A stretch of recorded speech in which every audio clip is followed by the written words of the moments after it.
गंगा यमुना सरस्वती का संगम है। गंगा यमुना सरस्वती का संगम है। साधु और सन्यासी का अभिनंदन है। साधु और सन्यासी का अभिनंदन है। गंगा यमुना सरस्वती का संगम है।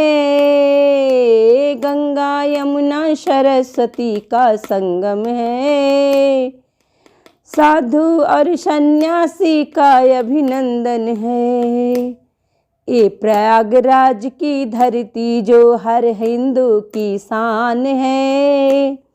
ये प्रयागराज की धरती है जो हर हिंदू की शान है।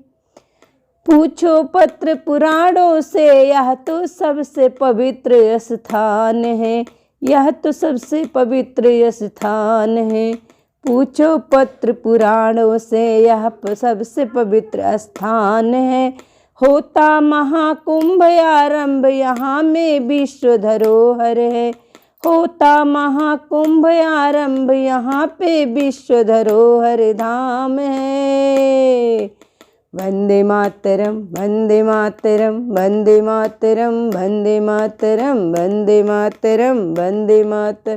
गंगा यमुना सरस्वती का संगम है।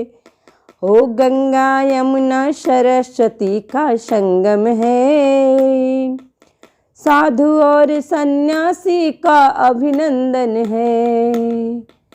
साधु और सन्यासी का अभिनंदन है।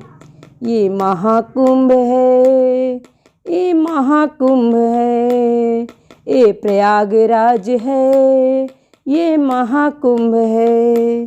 ये महाकुंभ, ये महाकुंभ, ये महाकुंभ है।